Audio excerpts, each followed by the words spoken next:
Cobb TV. Watch your life make sense.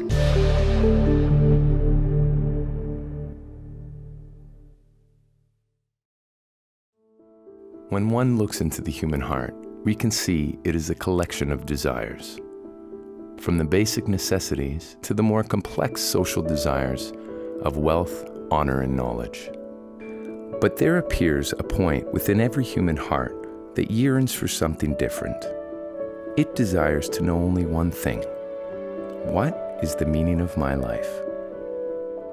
Welcome to The Point. We're going to go find out. Gene, tell me, where did you come from? Where'd you grow up? I grew up in Haiti, you know, and when I was 19, I come here, and I live in Florida for about 27 years. When I was a kid, I was always asking questions, and my older brother referred that to me, who's 10 years older, and he said, I used to avoid you because you used to ask me for the Creator all the time, and you wanted to know your roots. You know, I used to say, who's, my father? I know my father. Who's my great-grandfather? Who was my great-grandfather? And then until I stopped on the Creator, and I said, who created the Creator? And then that's, he could not understand those questions. I want to know why am I here, and I feel that I need to know something, the secret behind everything. Well, tell me something about when you first started looking as a young man. What were you doing in your life? What was your work? I was a nurse, and I'm still. Well, did you feel a purpose in that? Yeah, I see a purpose because I like helping. And I feel very close to the patient, and also it's raised a lot of questions. What is it like when you die? Where do you go? What is it after life, really? Did you watch people die? I watch people die, yes. Let me give you an example of a guy who had lung cancer. And it was really poignant to see that guy. Nobody could leave the room, and he was asking, stay with me, It's like you see there's a fear of death in that person, and any nurse, anybody who's working, and that guy was trying to grab into you. And to hold on to life. That was terrible, yeah. What did it make you feel? It make you feel powerless. There's nothing you can do. You have to accept it. There's nothing I could have done to help because there is no air. The guy can breathe because the lungs structure was all destroyed, and you can feel the suffering. What sort of an answer can you really get against somebody dying? I mean, what did that I didn't understand it because it's just I see a body and I know there's more to that person. And I know that, I can feel it. There's something more than that body dying there. And, I could not understand it. And that person is dying and probably didn't realize nothing in his life. And I said, what about me? Am I going to die like that without realizing nothing, without knowing my purpose in life, without realizing my real purpose, my real goal, without reaching it? And that's create a fear within myself. Because you couldn't really answer that question, did it desensitize you? Did you push yourself sort of away from this question and feeling the suffering? No, I search it. It's like I become like a silent, how do I say that, a silent warrior, who's looking. And it's like I will not rest until I find the answer.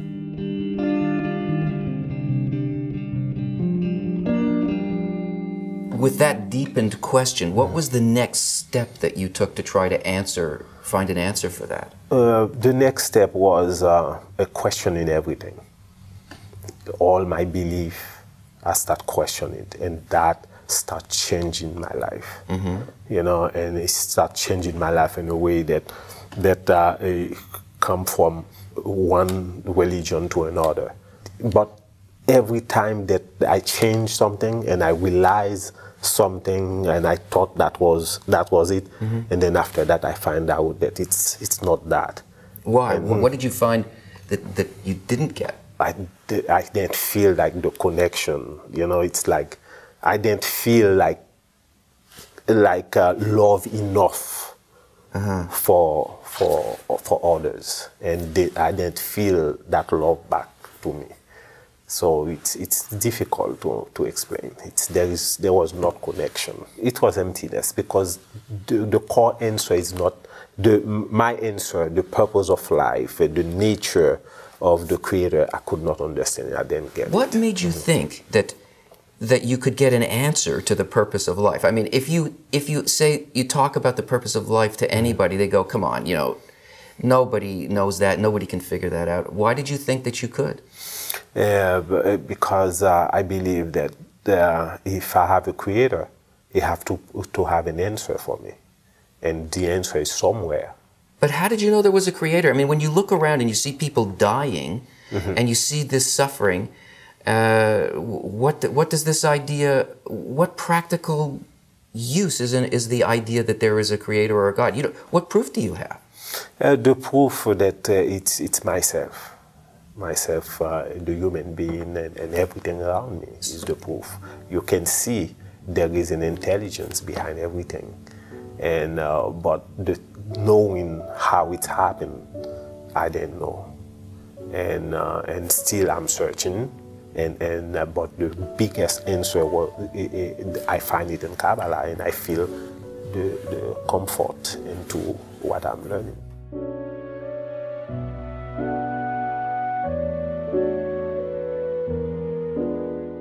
I see now that instead of just loving the Creator, you have to love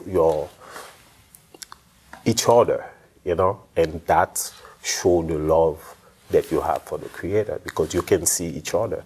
We are in the same world, but the Creator you can see. Your focus is now on people. Rather than some kind of an abstract idea of for now, my focus is in each other, is in my brothers that I can see. Religions say, focus on your brother. They say, love your friend as yourself. So what's the difference? That's the difference is, I don't know how to put it, but the difference is now you can find guidance how to do that. How to love? Yeah, how to love, instead of just, because it's so difficult to love. There is something within you that make it not happening, and it's, there is a reservation. It's like you close yourself, there is a self that you're trying to protect. And I believe that Kabbalah have the answer to open that self and to see others and to connect and to feel the other person. And now I feel that I become more tolerant even to my environment, instead of being more separate from that. But the environment's not changing. You still see people dying. They still have to go through all those things. The people and the world still is pretty much as it is. What's different? It's I accept it. I accept it. I don't see the evil out of it anymore. Well, but where is the evil then that's causing all this suffering? I believe the evil is within us. The way that we act with each other, the way that we live. The world looks the same, but you're not feeling the world in the same way. Not in the same way. I believe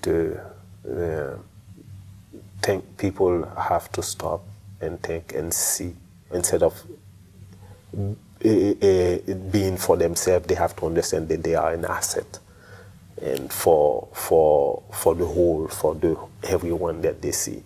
They have to understand that they are their brother's keeper in every ways, And that's how I think they will. Now I think it's practical. Before it was an idea, it was a wish, you know. But now I can see the possibility of it, and I think it's practical. I feel more love than for them than before. What does it mean to be connected to another person? What do you feel? Like that person have the same purpose as I have, and I feel like that person is on the same journey that I am. You know, that's the feeling, and I feel that we have to cross the same hurdle, you know, and I feel also that, you know, no matter what, I cannot do it without that person. So I have to be able to I feel like helping and tell that person, cry to that person what I find out, and you know, and so to see if that person can find the same thing that I find. So, you know, because I don't think there's a separation really between me and that person. I would like to hold that person's hand and walk with him, or that person to hold my hand and walk with me. And I don't feel there is any way that I can make it without them. You're lucky. It sounds like you sort of got you got your